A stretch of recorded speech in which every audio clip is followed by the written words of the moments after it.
Programme میں آپ کو خوش آمدید کہتے ہیں. میں اسد اللہ خان ہوں. 2021 میں جہاں حکومت کو داخلی محاذ پر بہت سی چیزیں کرنی ہیں, کہیں اداروں کو ٹھیک کرنا ہے, کہیں ریفارمز لے کر آنی ہیں, کہیں اکانومی کو بہتر کرنا ہے, بہت ساری چیزیں ہیں, وہیں خارجی سطح پر بھی, خارجی محاذ پر بھی حکومت کو بہت سے چیلنجز کا سامنا ہے. بہت سے ممالک کے ساتھ تعلقات کو بہتر بنانا پاکستانی حکومت کی ترجیح ہوگی.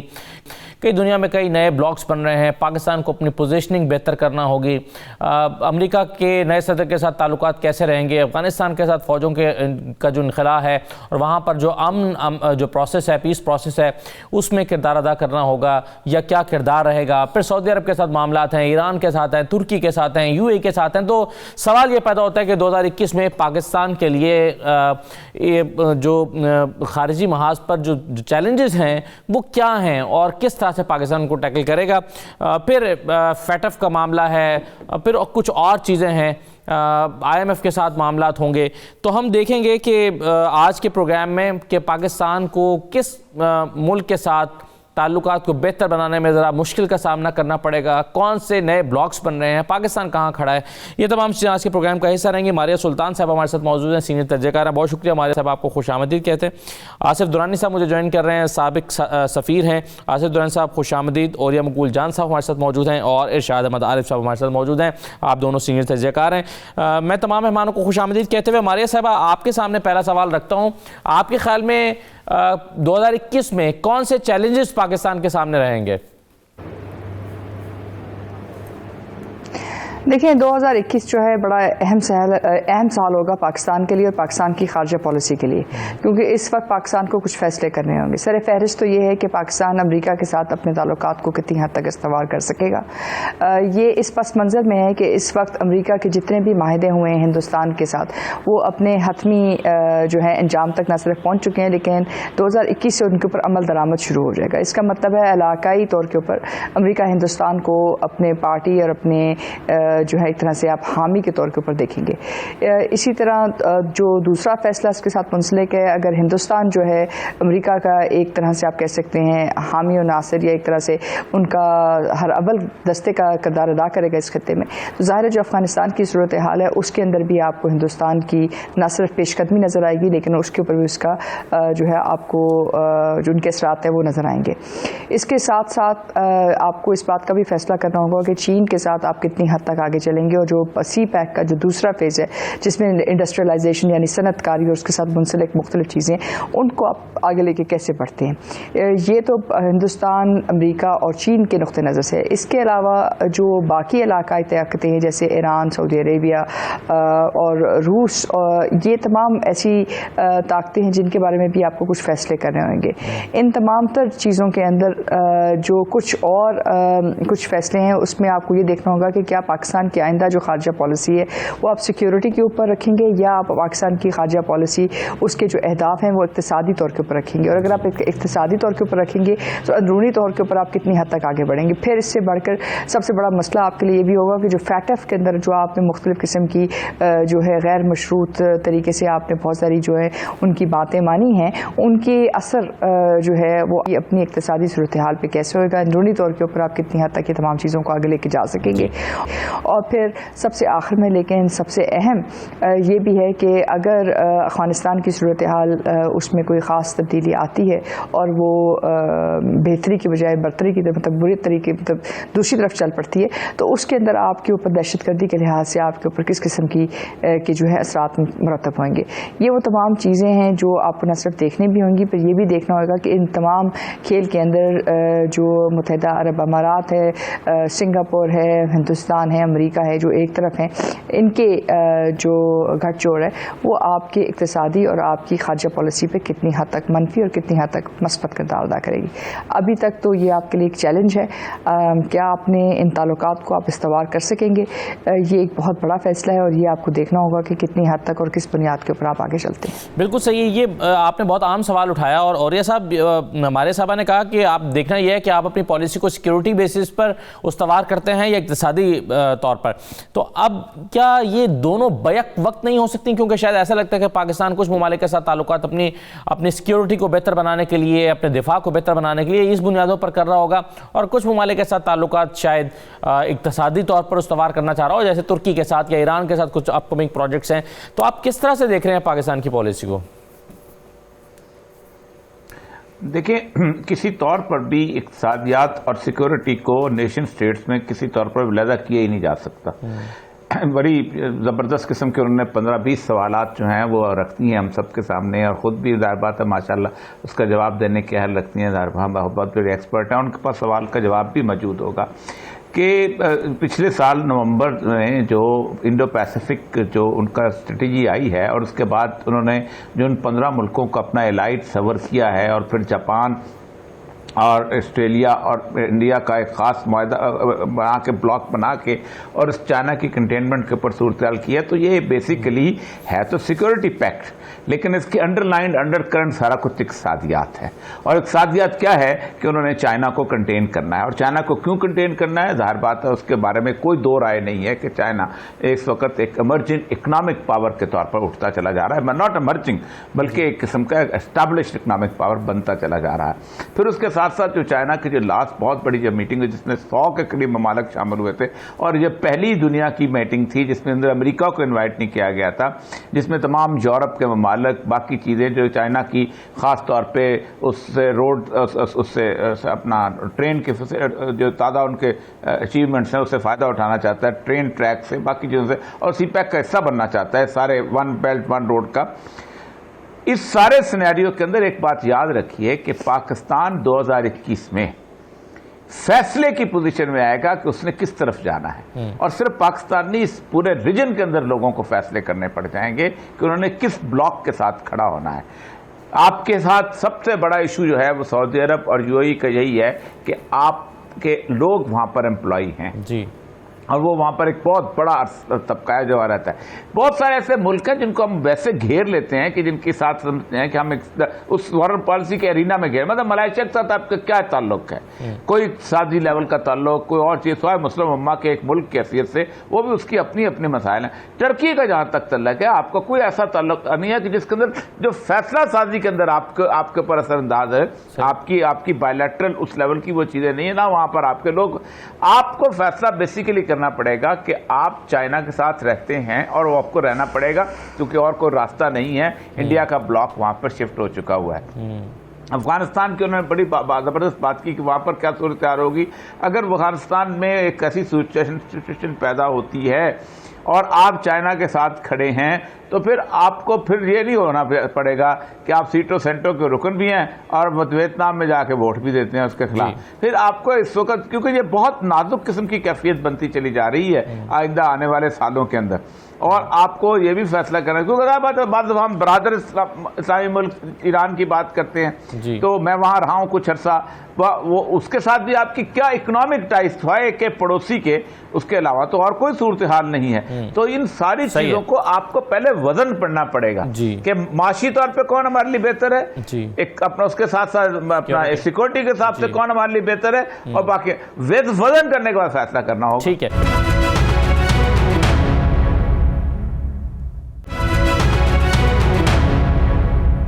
ایک چیز آصف درانی صاحب وہ یہ کہ ہم دیکھ رہے ہیں کہ کچھ پاکستان کی سعودی عرب اور یو اے کے ساتھ تعلقات میں کچھ سد مہری سی دیکھی جا رہی ہے.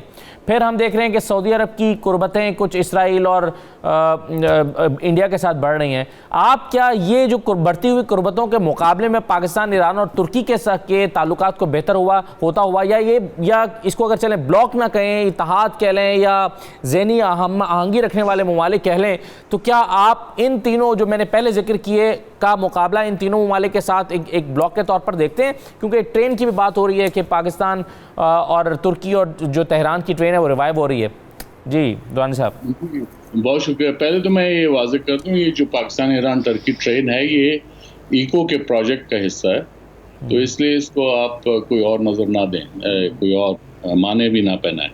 اور دوسرا یہ ہے کہ سعودی اور جو یو اے ای کے جو جس طرح سے اب وہ سامنے آئے ہیں، اس میں خاص کر یو اے ای نے جو ابراہم ایکارڈ کیا ہے، تو اس میں ظاہر ہے ان کی اپنی کیلکولیشنز ہیں, سیکیورٹی کیلکولیشن زیادہ ہیں, ان کا ایران کے ساتھ جو رائیولری ہے اس کانٹیکس میں انہوں نے یہ جو اتحاد کیا ہے, اور ظاہر ہے وہ ٹرائبل سوسائٹی ہیں, تو وہ سوسائٹی جو ہے وہ اپنے مفادات کے لیے کسی حد تک جا سکتے ہیں, تاریخی طور پہ بھی ایسا ثابت ہوتا ہے. اور میرے نزدیک یہ ہے کہ یہ جو اتحاد, یہ نئے الائنس کی بات کر رہے ہیں جیسے ایران, پاکستان, ٹرکی, میرے خیال میں فی الحال پاکستان کی جو پالیسی ہے وہ یہ ہے کہ اگر مسلم ممالک کے درمیان کوئی تنازع ہوتا ہے تو اس میں کوئی سائڈ لینے کے بجائے بہتر یہ ہے کہ آپ ایک پازیٹیو نیوٹرلٹی کا جو ہے رول ادا کریں.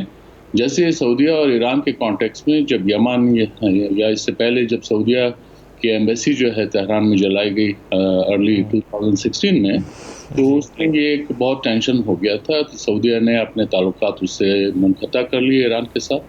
تو پاکستان اگر سائڈ لیتا تو اس سے یہ ہو جاتا کہ پھر پاکستان کی جو ایک ایز اے میڈیٹری رول ہے وہ بالکل ختم ہو جاتا. یہ میں اس لیے اس پہ ایمفیسائز کروں گا کہ اگر آپ جو ہے جس خطے ہیں, اب ایران آپ کا ڈائریکٹ نیبر ہے اور جو ہے سعودیہ کے ساتھ آپ کے جو ہے وہ تعلقات وہ اسٹریٹجک نوعیت کے ہیں. اس وقت بھی آپ کے کوئی ڈویژن سے زیادہ فوجیں وہ سعودیہ کے اندر ہیں. پازیٹیو نیوٹرلٹی میں اس لیے کہہ رہا ہوں کہ سعودیہ کے یا یو اے کے اگر ان کی سیکورٹی کو تھریٹ ہوتا ہے تو ہماری طرف سے ان کو ایشورنسز ہیں. ایران کو ہماری ایشورنسز یہ ہیں کہ our territory will not be used against them. تو یہ ایک ہے. اور دوسرا یہ ہے کہ اگر ہم جو ہے سائڈ لینے لگیں گے تو اس صورت میں پھر ہم اپنے آلریڈی تیسرا فرنٹ کھول لیں گے. Already our hands are full. ایک طرف افغانستان ہے, وہاں انسٹیبل ہے, اور وہ انسٹیبلٹی کی وجہ سے آپ کے لیے ایک جو ہے وہ ایک نازک صورتحال ہے. انڈیا کے ساتھ آپ کا آلریڈی جو ہے ایک فرنٹ ہے, تو دو فرنٹ سچویشن آلریڈی ہے. اب اگر آپ کوئی پوزیشن لے لیتے ہیں اس کے اندر تو آپ تیسرا فرنٹ تھا, you can not afford third. تو کیا سر اس میں امپورٹنٹ چیز یہ ہے شاہد عارف صاحب کہ کیا اگر ہم ایران کے ساتھ تعلقات بہتر کرنے کی کوشش کرتے ہیں تو اس کا خود بخود مطلب یہ ہوگا کہ ہم سعودی عرب کے ساتھ تعلقات خراب کر رہے ہیں؟ کیا کوئی ایسی پوزیشن ہو سکتی ہے کہ دونوں کے ساتھ ہمارے تعلقات ٹھیک رہیں؟ بالکل, ماضی میں ہم ایسا کر چکے ہیں. ماضی میں ہماری پالیسی جو رہی ہے, دیکھیں ایک دور تھا جب ہم امریکہ کے اتحادی تھے. چین کا نام لے کے نام سن کے امریکی جو سربراہان حکومت تھے, عہدیدار تھے, عوام تھے, ایون وہ نام سن کے ان کو دل کا دورہ پڑ جاتا تھا. لیکن اس وقت ہم نے کھلی کھڑکی تھے ہم چین کے لیے. چین کے ساتھ ہمارے تعلقات آگے بڑھ رہے تھے. چین کے سربراہ یہاں آتے تھے, ہم اسی طرح اس کا استقبال کرتے تھے جس طرح ہم امریکی سربراہ کا استقبال کیا کرتے تھے. یہ ہماری متوازن پالیسی جب تک رہی ہے پاکستان فائدے میں رہا ہے. جب بھی ہم عدم توازن کا شکار ہوئے, مشکلات اس وقت ہمارے لیے پیدا ہوئی ہیں.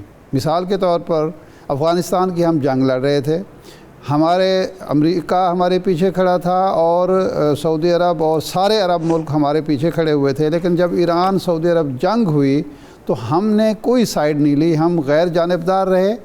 اور اس کا ہمیں یہ فائدہ ہوا کہ ہم جو اصل جنگ لڑ رہے تھے, جس کا ہم حصہ بن چکے تھے, اس کے منفی اثرات سے جو ہمیں ایران کی طرف سے پڑ سکتے تھے یا دوسری طرف سے پڑ سکتے تھے, اس سے محفوظ رہے. لیکن جب بھی ان دونوں دوستوں کو, میں سعودی عرب کی بات بھی کروں گا اور ایران کی بات کروں گا, جب ان کے مفادات کا اپنا مسئلہ ہوا تو یہاں پراکسی وار میں انہوں نے اپنا پورا حصہ ڈالا, اور ہماری جو غیر جانبداری تھی یا ہماری جو ان کے ساتھ صلح صفائی میں ہمارا کردار تھا اس کی کوئی پرواہ نہیں کی.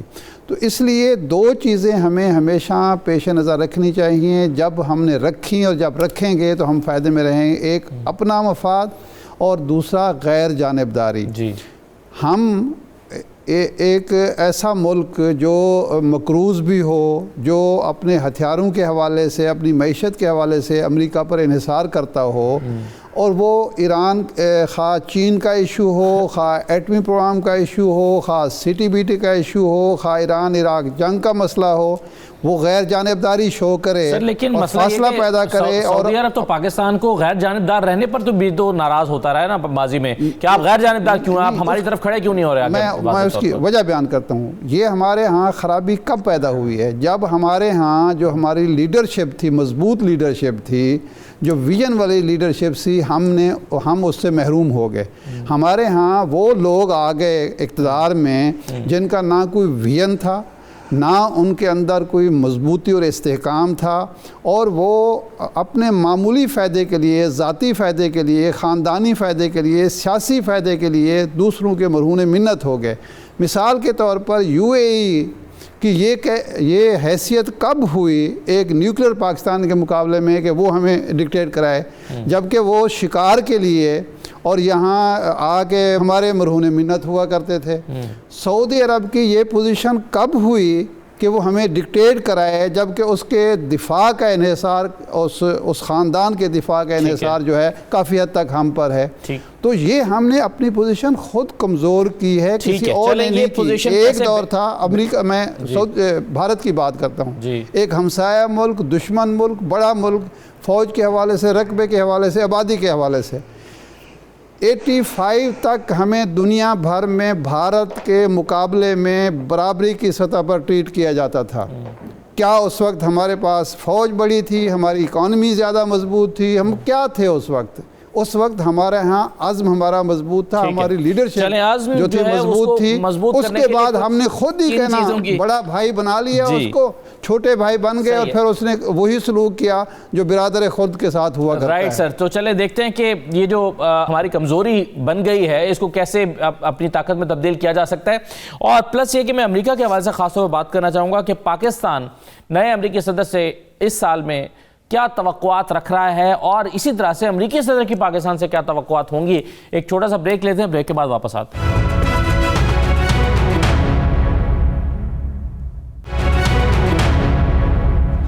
دوبارہ خوش آمدید. ماریہ سلطان صاحب, امریکہ کے حوالے سے میں بریک پر جانے سے پہلے بات کر کے گیا تھا کہ آپ کے خیال میں نئے امریکی صدر پاکستان سے صدارت سنبھالنے کے بعد کیا توقعات رکھ رہے ہوں گے, اور اسی طرح سے پاکستان کی امریکہ سے کیا ایکسپیکٹیشنز ہیں؟ دیکھیں, پاکستان کی تو ایکسپیکٹیشنز بہت ساری ہیں. ابھی کچھ دیر پہلے بھی ہم اپنی مختلف توقعات کی باتیں کر رہے تھے.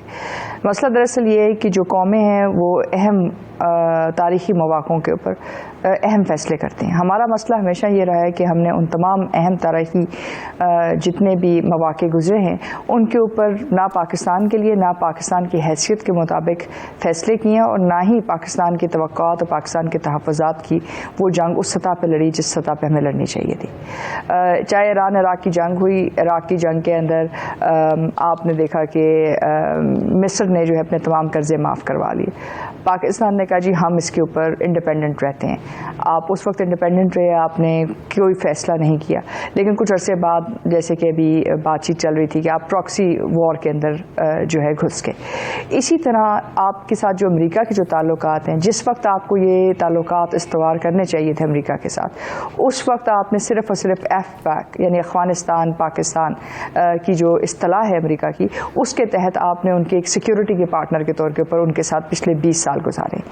ہمیں یہ بات نہیں بھولنی چاہیے کہ اس وقت امریکہ جو ہے ہندوستان کے ساتھ اپنے تمام جو معاہدے ہیں ان کو ایک حتمی انجام تک پہنچا چکا ہے. اس کا مطلب ہے تقریباً 60 سے زائد معاہدے. اس کا مطلب ہے کہ اب امریکن دفاع اور ہندوستانی دفاع اب یکساں ہوگا. اس کا مطلب ہے کہ ان کی علاقائی نقطہ نظر یکساں ہوں گے. اب ایسی صورتحال میں اگر آپ یہ سمجھتے ہیں کہ امریکہ جو ہے آپ کے ساتھ اس قسم کے تعلقات استوار کرے گا جہاں آپ کی اقتصادی اور آپ کی جو سیکیورٹی کی جو نیڈز ہیں, یعنی کہ جو آپ کی ضروریات ہیں ان دونوں کو پورا کرے گا, تو یہ آپ کی غلط فہمی ہے. اس وقت آپ کے جو آئندہ جو آنے والے صدر ہیں امریکی صدر جو بائیڈن صاحب, آپ کو نہیں بھولنا چاہیے کہ یہ وہی شخص ہیں جنہوں نے کیری لوگر برمن ایکٹ لے کے آئے تھے, جس میں انہوں نے کہا کہ وہ political party capacity building, small business start ups, media کی کیپیسٹی بلڈنگ, اور اس کے ساتھ ساتھ جو آپ کی ایٹمی پروگرام ہے اور آپ کی جو دفاعی صلاحیت ہے اس کے ساتھ بھی مختلف چیزوں کو نہ صرف مشروط کیا گیا, لیکن ساتھ یہ کہا گیا کہ جب تک امریکہ کے پاس ایک خاص ان کی تسلی بخش آپ کام نہیں کریں گے تو امریکہ جو ہے نہ صرف آپ کے ساتھ اپنی امداد کو روکے گا, لیکن اس کے ساتھ امریکہ کے جو تعلقات ہیں آپ کے ساتھ وہ بھی اس طرح استوار نہیں ہوں گی. اس کیری لوگر برمن ایکٹ میں انہوں نے علاقائی طور کے اوپر آپ کو ذمہ دار ٹھہرایا علاقائی استحکام کو خراب کرنے کا. اس صورتحال میں جو بائیڈن صاحب کے آنے کے بعد یقینی طور کے اوپر آپ کے ملک میں ایک طرف یہ تمام پیسے آئیں گے, لیکن یہ تمام پیسے پاکستان یا حکومت پاکستان کے پاس نہیں آئیں گے, کیونکہ اس اصطلاح اس بل کے تحت یہ تمام پیسے وہ اپنی مرضی کے مطابق لوگوں کو دیں گے، کیونکہ اس میں یہ بھی لکھا ہوا ہے کہ جو لوگ امریکہ کے مفاد کے لیے پاکستان میں کام کریں گے اور امریکہ میں کام کریں گے ان کا نام اگلے 30 سالوں تک نہ صرف خفیہ رکھا جائے گا، لیکن جن لوگوں کو 1,000 یعنی $1,00,000 سے زیادہ دیے جائیں گے ان کو مخفی رکھا جائے گا اور ان کے مقاصد بھی مخفی رکھے جائیں گے۔ ایسی صورتحال میں آپ کے جو آئندہ 4 سال ہیں وہ مشکل بھی ہوں گے اور مختلف بھی ہوں گے، اور اس میں اگر آپ سی پیک کو ایک طرح سے جو ہے وہاں اس بات کا فیصلہ نہیں کرتے کہ ہندوستان اور امریکہ کے جو تعلقات ہیں وہ اقتصادی طور پہ کیسے آپ پہ امپیکٹ کرتے ہیں اور آپ نے اقتصادی طور پہ چین کے ساتھ اپنے انڈسٹریل پالیسی کو کس طرح طے کرنا ہے، تو یہ آپ کے لیے نہ صرف مشکل ہوگا لیکن آپ کے لیے ایک بہت بڑا چیلنج بھی بنے گا، کیونکہ آپ کے پاس پلوامہ ٹائپ اٹیکس بھی جو ہے جاری ہوں گے جہاں نان کانٹیکٹ وار کے ذریعے وہ آپ کے اوپر مختلف اقدامات اٹھائیں گے، لیکن اس کے ساتھ ساتھ اقتصادی طور کے اوپر بھی فائنینشیل ایکشن ٹاسک فورس کے ذریعے آپ کے اوپر جو ہے دباؤ جو ہے جاری رہے گا۔ تو یہ ایک آئندہ 4 سال آپ کے لیے آسان نہیں ہوں گے، بہت مشکل ہوں گے۔ پبلسٹی وائز بہت کہا جائے گا کہ امریکہ جو ہے پاکستان کے ساتھ ہے، لیکن اندرونی طور کے اوپر اور علاقائی طور کے اوپر اور بین الاقوامی سطح پہ آپ کے لیے بہت بڑا چیلنج ہوگا اگلے 4 سال۔ صحیح ہے۔ اس میں اس چیلنج میں کو نیوٹرلائز کرنے کے لیے جو نیکسس بتایا جا رہا ہے امریکہ اور جو انڈیا کی جو ڈیلز ہوئی ہیں، اس میں چائنا اپنا کتنا کردار ادا کر سکتا ہے درانی صاحب؟ دیکھیے، پاکستان چائنا کا جو اسٹریٹجک ریلیشن شپ ہے وہ اپنی جگہ موجود ہے، اور اس میں جتنے بھی اپس اینڈ ڈاؤنز آئے ہیں اس میں وہ برقرار رہا ہے، اور امریکہ کے ساتھ ہمارا ٹرانزیکشنل ریلیشن شپ تھا، تو ہمیں کوئی زیادہ امید نہیں رکھنی چاہیے، اور بائیڈن صاحب اگر آئیں گے تو وہ پاکستان کو افغانستان پرزم سے دیکھیں گے، اس سے آگے نہیں ہوگا۔ یقیناً وہ ہمارا پاکستان کے نیوکلیر پروگرام پہ ان کی توجہ زیادہ ہوگی، لیکن ہمیں ذرا کانفیڈنٹلی ڈیل کرنے کی ضرورت ہے، کیونکہ آپ ایک نیوکلیر پاور ہیں اور we should behave like a nuclear power. ہمیں یہ اس طرح کے جو ہے وہ زپ نہیں رہتا۔ آپ دیکھیے، آپ کے پاس مالی مشکلات یقیناً ہیں، اور وہ مالی مشکلات کے باوجود چائنا پاکستان میں $60 بلین سے اوپر کا جو ہے انویسٹمنٹ کر رہا ہے، تو ظاہر ہے اس میں پاکستان کا اپنا پوٹینشیل ہے اور یہ ایک گیم چینجر ہوگا۔ امریکنز نے جو ہے ہمیں یہ جس قسم کے کیری لوگر جو ماریا نے کیا تھا وہ اب ہسٹری ہو چکا ہے، اب اس کی واقعات اس وقت نہیں ہیں، تو اس لیے میں یہ کہہ رہا ہوں آپ کو اپنے آپ کو جو ہے کانفیڈنس کے ساتھ ڈیل کرنا چاہیے۔ چائنا کے ساتھ ہمارا جو اسٹریٹجک ریلیشن شپ ہے اس میں انڈیا بھی وریڈ ہے اور امریکہ بھی وریڈ ہے، کیونکہ جغرافیکلی جو ایڈوانٹیجز چائنا اور پاکستان کو ہیں انڈیا کے اگینسٹ وہ امریکہ کو نہیں، اور امریکہ بھی اس طرح سے نہیں کرے گا۔ البتہ ہمیں اس کی طرف آنا نہیں چاہیے کیونکہ سب نیوکلیر پاورز ہیں، اور نیوکلیر پاور کا مطلب یہ ہے کہ they don't go to war. ہاں، یہ تھوڑی آرم ٹویسٹنگ یہ وہ تھوڑا پن پرکس ہوتی رہیں گی، لیکن آئیڈیلی تو یہ ہے کہ جو نیوکلیر پاورز ہیں وہ پن پرکس بھی افورڈ نہیں کر سکتی، تو لہٰذا اس کو ہمیں جو ہے میچورلی بیہیو کرنا پڑے گا۔ اور اس سے بڑھ کر یہ ہے کہ آپ نے اب جب اقتصادی مشکلات ہیں، یہ برازیل اور ارجنٹینا 1500% اور 2000% ان کا انفلیشن ریٹ ہوتا تھا آج سے تقریباً کوئی 2 ڈیکیڈز پہلے، لیکن ناٹ اینی مور۔ یہ آپ کو جب گڈ گورننس آپ لے کے آئیں گے اور اس کے ساتھ جو اقدامات کریں گے یقیناً اس کے بینیفٹس ہوں گے، اور پھر جب سی پیک جو ہے اپنے جب سیکنڈ سٹیج کو کمپلیٹ کرے گا تو یقیناً اس کے جو بینیفٹس ہو پاکستان کو ملیں گے وہ بے شمار ہیں، اور ابھی اس کی کیلکولیشنز تو ابھی ہم نے پوری کی ہی نہیں، تو لہٰذا ہم جو ہے وہ we should wait and then I think اس میں جو پاکستان کی پوزیشن خطے کے لحاظ سے، اس کی جغرافی کے لحاظ سے اور اس کے جو تعلقات ہیں اور جس طرح سے اس نے ابھی مینٹین رکھا ہے اپنا بیلنس، میرے خیال میں وہ ٹھیک ہے، اور اس کو بیلنس کو بگاڑنا نہیں چاہیے، اور ہمیں جو ہے یہ کسی جو ہے فالوور اب تک ہم جب ماضی میں رہے ہیں وہ غلط ہیں، اس کا ہم نے بھگتان ہوا ہے، ہم نے اس کو بھگتا ہے، اور یہ اس لیے لیسن لرنڈ یہی ہے کہ آپ کو کسی کا کیمپ فالوور ہونے کی ضرورت نہیں ہے، اور چائنا آپ کا بیسٹ بیٹ ہے۔ تھینک یو سو مچ۔ بالکل صحیح ہے۔ نیوٹرلٹی کی بات ہو رہی ہے اوریہ صاحب، تو آپ کے خیال میں نیوٹرل رہنا بہترین حکمت عملی ہے، غیر جانبدار رہنا بہترین حکمت عملی ہے؟ نہیں، میرا خیال ہے امریکہ کی لابی سے نکلنا بہترین حکمت عملی ہے۔ ایک بات یاد رکھیں کہ اس وقت افغانستان کی جو سچویشن ہے، ہماری امریکہ مجبوری نہیں ہے، امریکہ کی ہم مجبوری ہیں۔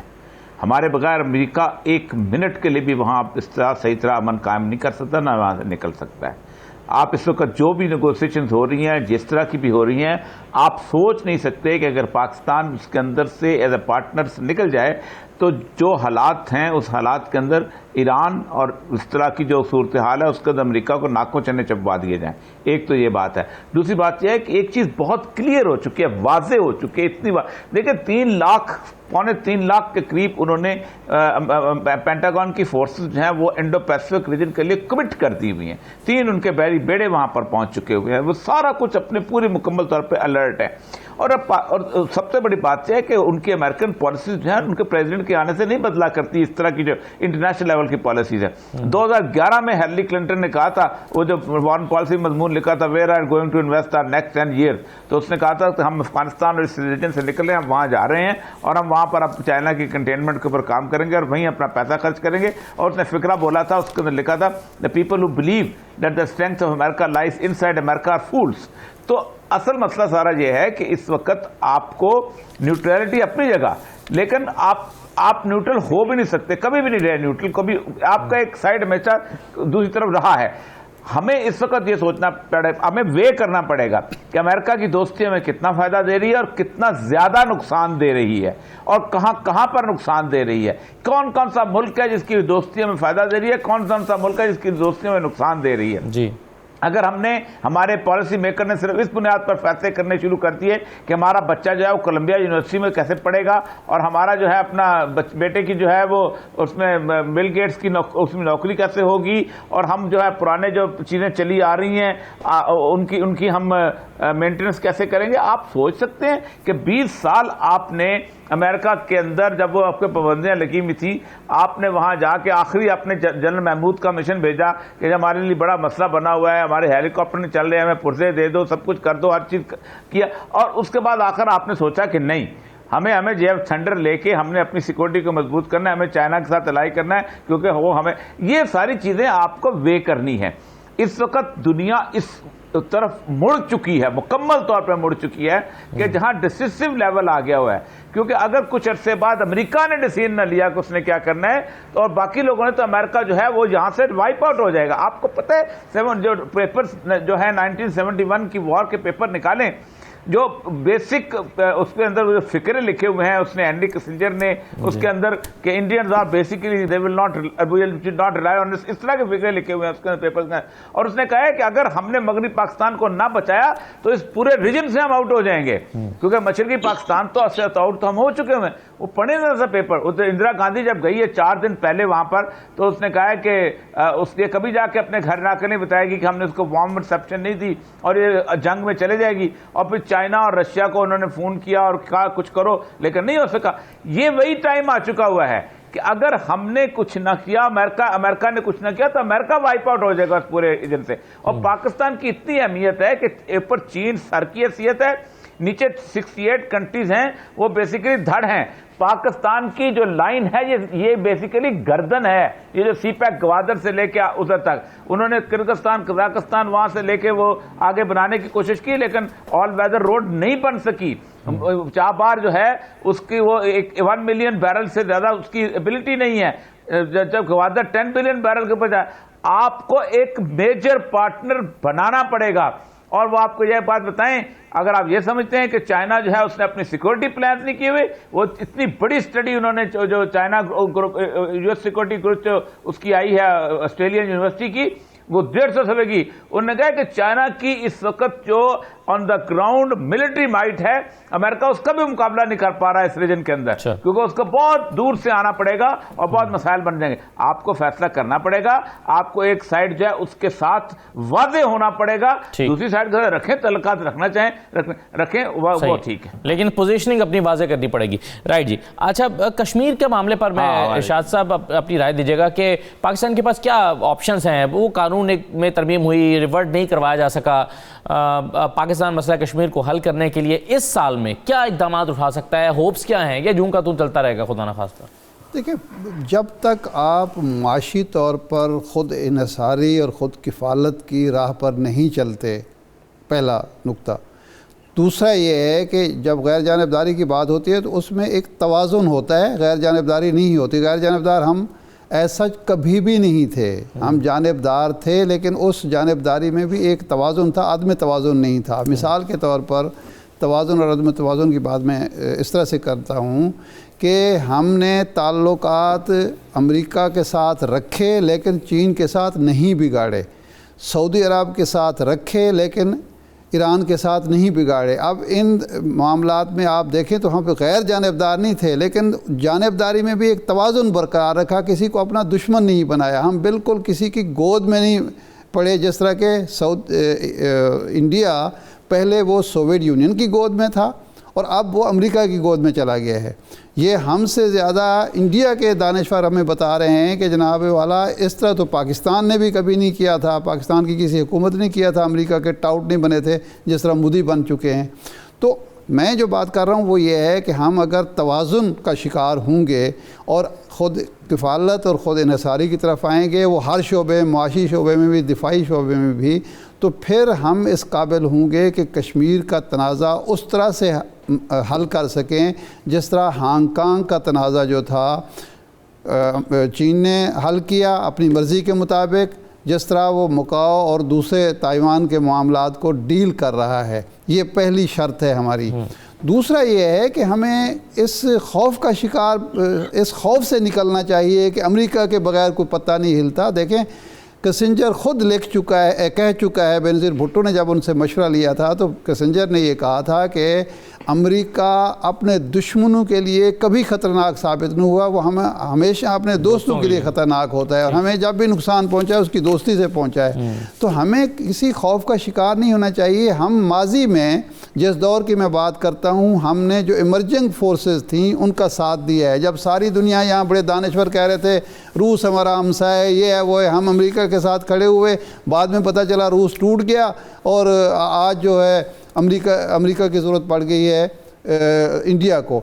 ہم ایمرجنگ فورس جو اس وقت دنیا میں ہے وہ چین ہے، ہم اس کے ساتھ کھڑے ہوئے ہیں اور اس کو ہم امریکہ کے ساتھ تعلقات میں توازن لانے کے لیے بھی اس تعلق کو استعمال کر سکتے ہیں، کیونکہ امریکہ کو معلوم ہے اور یہ صاحب جس طرح کہہ رہے ہیں کہ اس خطے میں جتنی ضرورت ہمیں امریکہ کی ہے شاید اس سے زیادہ امریکہ کو ہماری ضرورت ہے. صرف ہمیں اپنا احساس ہونا چاہیے اپنی ذات کا، اپنے حیثیت کا اور اپنے مقام کا. اگر وہ احساس کر لیں جو ہماری پہلی لیڈرشپ کرتی تھی، ہماری پچھلے 30 سال میں نہیں کی گئی، غلام لیڈرشپ تھی، تو ہم سب کچھ حاصل کر سکتے ہیں. کوئی ایسا مشکل مسئلہ نہیں ہے. قومیں، چھوٹی قومیں اور بڑی قومیں جو ہوتی ہیں وہ جب ایک دوسرے سے ڈیل کرتی ہیں تو چھوٹی قوم چھوٹی ہو کے نہیں کرتی، وہ اپنے حیثیت اور مقام کا احساس دلاتی ہے دوسری قوت کو اور اس کا وہ فائدہ اٹھاتی ہے. ٹھیک ہے سر، میں ایک چھوٹا سا بریک لینا ہے، پھر واپس آ کے ہمارے سلطان صاحبہ کے سامنے سوال رکھتا ہوں کہ کیا ایف اے ٹی ایف کی میں گرے لسٹ میں جو پاکستان ہے اس کی تلوار کیا یہ لٹکتی رہے گی یا کوئی طریقہ ہے؟ کیونکہ ظاہر ہے اس کے بھی محرکات جو ہیں وہ سیاسی ہیں اور طاقتور قوتیں جو ہیں وہ اس کے ذریعے سے اپنے مفادات کا تحفظ کرتی ہیں یا ان کو بروکار لاتی ہیں. تو اس پر کیا ہوگا؟ کیا توقعات پاکستان کی ہیں؟ کیا اقدامات پاکستان کرے گا؟ ایک چھوٹا سا بریک لیتے ہیں، بریک کے بعد واپس آتے ہیں.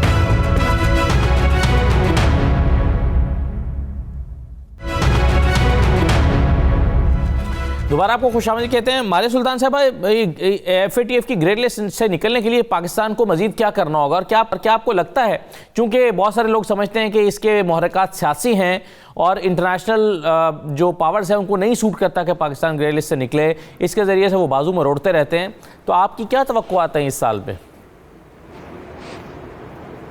دیکھیں اس میں کوئی دو رائے نہیں ہے کہ فیٹف جو ہے ایک کوئی بین الاقوامی سٹینڈرڈ ایسا نہیں ہے جو صرف اور صرف اصولوں کی بنیاد کے اوپر طے کیا گیا ہو. اس کے پیچھے دو محرکات ہیں. ایک محرکات یہ ہے کہ جو بین الاقوامی دہشت گردی ہے اس کے اندر جو فائنینسز ہے ان کو روکا جائے اور اس کے ساتھ ساتھ جو بین الاقوامی جو بڑے پیمانے پہ تابکاری پھیلانے والے ہتھیار ہیں، ویپنز آف میس ڈسٹرکشن، ان کی پولیفریشن کے لیے جو پیسے خرچ ہوتے ہیں ان کو بھی روکا جا سکے.